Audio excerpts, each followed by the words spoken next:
What's going on, everybody? I am going to hold up this Deathwatch Codex and these Armiger Helverins because I want YouTube to make this my thumbnail. Dun dun dun. Quick update. These guys will be painted to match my Knight Gallant with the skull freehand on the shoulder. They're going to be a really good, I think, shooting option for the Deathwatch Primaris Marine Army I am building. So the plan is, well, I do have currently 6 interceptors, 6 aggressors. These guys just need to be based. You'll be able to probably check them out pretty soon over on my Instagram, which is just Jeff_Buyer. We'll have, I think I'm going to want like at least 30 intercessors, 20 Hellblasters, or something like that. Maybe a Redemptor Dreadnought, 2 Armigers, 1 Gallant, Knight Gallant, and 2 Repulsors. And I believe it's going to be like 2 Primaris Librarians, 1 Chaplain, 1 Apothecary, 3 Watchmasters, and 1 Watch Captain, or 3 Primaris Captains, Primaris Watch Captains, and 1 Chapter Master guy who I will convert out of a Primaris model. And that should be the whole collection until the inevitable happens, and that will be unlimited releases for Primaris Marines and Primaris units in the future. So get ready, you know they're coming. They're going to be getting a ton of new stuff over the next probably 5 years, and I think I'm deciding to jump on that with the Deathwatch Primaris Army. Mine do have this, they're black with the silver arm, and then the other shoulder pads, they're all a kind of maroon red. I'm not doing the different color shoulder pads because this way I protect myself in the future of any kind of reason why I don't like this book or whatever. I can use them as just a Primaris Space Marine Army and all will be well. Still having so that would be my Primaris update. Primaris Deathwatch Army. The Imperial Knight, I want to make a video, but the Knight Gallant plus 2 Armigers, whether you take the Helverins or, you know, the autocannon ones or the, geez, what are they called? Armiger Helverins or Armiger Warglaves, I think the other ones are. I think a Gallant and 2 of those guys is a pretty solid like insert into any Imperium army. I think it definitely benefits the Space Marine army. The little autocannon guys and the Knight just seem a little, and by a little I mean a lot better than probably the Redemptor Dreadnought and the repulsor tanks. But going through those repulsor tanks, they seem, just going through them in the book here, they seem pretty wild with like how many small arms guns you can just load up on them. So I would love to hear if any of you run a repulsor tank, because yeah, in certain games or certain metas, or if your buddy knows you're going to bring it every game, he's going to load up on las cannons or whatever. But just as you bounce around and play random people at the store, that's what I want to know, because that's more how I play. I play a lot of the same people, but we're not, as far as I know, I'm not. And I think they're not really like tailoring their list to play against, you know, me, or I'm not tailoring mine to play against them. So hobby update, I got a big game in, 3,000 points of my Adeptus Mechanicus versus a guy named Cody's Crimson Fists. Crimson Fists, they're like Imperial Fists but blue with a red hand, and he works at the store I play at and love very much. The store, I like him, I love the store. We had just a fun open war game, 3,000 points. We almost took all infantry, or mostly infantry. I had 2 Doom Crawlers and 3 Chicken Walkers and 4 Castellan robots, and he had like 4 or 5 Rhinos and a Razorback and a Dreadnought, and then everything else was just Space Marines versus AdMech stuff. So we did a open war battle. Everybody got +2 movement, +1 run, +1 charge. None of us were really fully hand-to-hand or anything, so that didn't necessarily benefit either of us, but it was fun. The deployment was corners, and the mission was you win when you control both objectives, which are in each other's corner. So, well, actually we had big triangle deployment like that. Whole table width to the point, whole table width to the point. And we basically put our objectives in the corners, and then we had to castle up and then figure out how much we wanted to send to try and take the other objective without losing our own. And it ended with pretty much a complete stalemate, as we both managed to kill everything sent to take the opponent's objective in a massive bloodbath. And we just called it a draw, because if anybody at this point who's going to walk across the table to the other side, because we had no more transports or deep strike or any fast moving things, it was going to be a slow walk, and it was definitely a death sentence to do so. So super good game. I love that. Hot tip, if you need a break from, like, you feel like 40k people are taking it too serious, definitely a hot tip would be play a different point increment than 2,000 points. Play 25, play 3, play 15, play 1, play 4, right? Anything but 2. Because when you're playing 2,000 points, and we might make a video on this because I do think this is an interesting topic. When you play 2,000 points, it's kind of the agreed upon point level that now the game is a test of skill. Right? At 1,000, it's for fun. At 3,000, it's for fun. But at 2,000, it is a battle of wits and a test of skill. And everybody is, playing their hardest. And maybe not true, but you get what I'm saying. People take 2,000 a little more serious. And you're more likely to run into somebody testing out their tournament list. And they're pretending maybe that they're just want to play a casual game.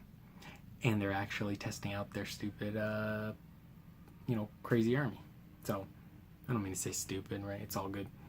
In my old age, I've definitely started to care a lot less about certain things in the hobby. But another update in the old hobby studio, I got just the little airbrush here hooked up.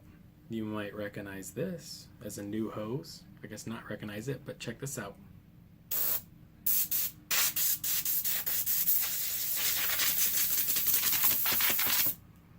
Pretty cool, huh? And you don't even hear it, because now my airbrush compressor has a tank, and that is awesome.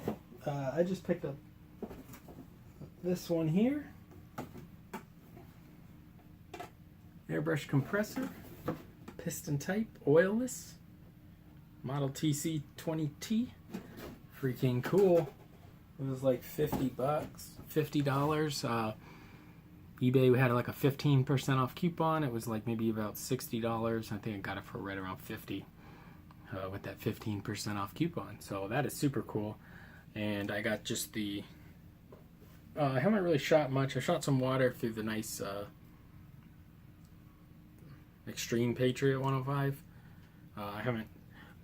Oh, I'll update you in a second there. But I put the just the cheaper one on because that's going to be as my primer brush, and just for blasting like primer or just a quick base coat, like a solid base coat. So update on the Badger Extreme Patriot 105. I had no response at all from Badger from my email, but that's okay because we figured it out. So anyway, we got that cleaned up. I think it was just some primer or something gunked up in the nozzle here. But when hooked up to the big compressor, and it's not that big, it's 3-liter tank with like a little compressor, so it's still little, it's just not the tiny one. This little dial that controls the, I guess, airflow or whatever, or chokes the airflow, seems way more valuable, because I was playing with that and it seemed like I could really have it going full, like, not 30 psi or whatever, real heavy blast of air like that you just heard, but then adjust it way down, and even if I have it closed, it'll still shoot. Which before it would just close off and nothing would shoot, and I guess that was because the PSI was too low. So super excited about that. We'll start using that a little more. We got some projects though we're trying to finish up, and none of them involve new airbrush tactics or techniques. Some things we could use it on, though, would be maybe this Bale 1 Vortex, or this giant Pac-Man, or perhaps this spiky baseball. So, have not been diving into Age of Sigmar 2 the way I normally would on a new release of a game I'm in love with. I have been painting some stuff. I haven't really fallen in love with painting my Stormcast. I was working on the dragon. But what I have been having a great time with is painting my... Oh, I wish you could see him. Painting my The Others board game miniatures. And I have 2, 4, 6, 8, 10, 12, 14, 16, 18, 19, 20, almost 22 of them completed, which is awesome. I'm trying this new focus and technique, which I'll be making a lot of videos about. It's more art related, but it's definitely made painting some really high quality board game miniatures pretty darn fast. I basically just sit down with 2 at a time and work them from an airbrush zenithal, or possibly an airbrush zenithal, then base coat, all the way up to completion in about, I don't know, like 3 hours or so. But that's including like chit-chatting, and that's not just, non-stop painting. You could probably do it in an hour if you really... But you know me, I'm always thinking about like color theory and things, and I like to play with that in my mind. Plus I'm always over there checking for some kind of cool YouTube video to listen to, or a 40K podcast. I'm going to shout out the Exterminatus podcast. That is a podcast for about 40K, mostly competitive 40K, using ITC rules. And both the guys, or all 3 of the guys now, that are on that podcast are locals, and all participate in tournaments at the local store and run the tournaments at the local store, which there is one this weekend I will not be playing in, because it's a 2-day tournament, and that's I don't know, it's a little too much for me. Plus, I've played my AdMech a lot, and I love them. I love my Adeptus Mechanicus. I love the book. I love every model in the book. The only ones I haven't tried are the Rust Stalkers. But I'm really, really focused on getting this board game finished. And the next tournament I play in, assuming I have something done or ready, I'd like to try the Deathwatch out, which means I'm going to have to get them ready to start playing and practicing and so on.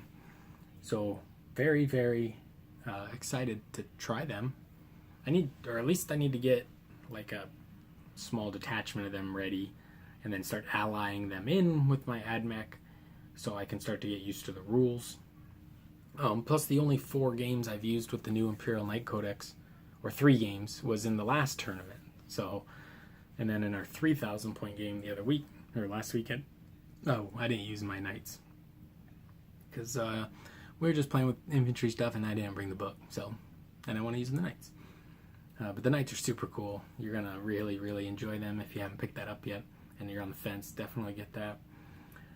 We got some hobby topics coming up. We're almost at 300 subscribers, so that means we got to do a giveaway. And I think it's just going to be that Dark Eldar character that was kind of a flop on that last giveaway. It never reached the qualified trigger. So we'll just try to give her away again. 300, which will be super cool. That makes it 100 people more likely that it will be triggered to give away.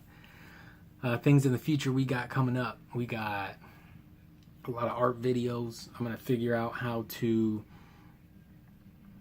film maybe some top-down tutorials, or just even like concepts with paint on paper, just so you can see it like in the most basic form. And I'd really like to show you how I'm doing these Others miniatures, the Others from Cool Mini or Not.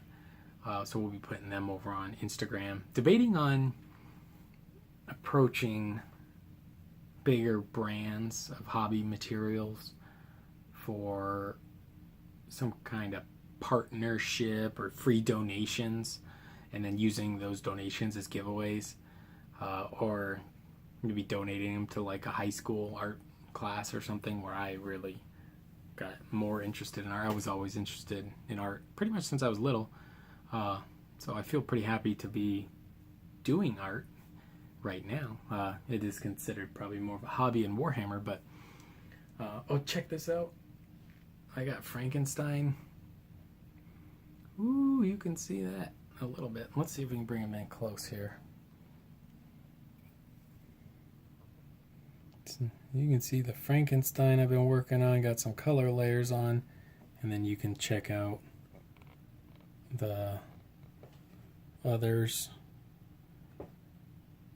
Hopefully you can see down here, got some more miniatures from the others. So hopefully you can, hopefully you didn't get sick during that ride. And hopefully you could see all that. So we're going to be doing, this is like a really interesting way I've been painting and focusing on these.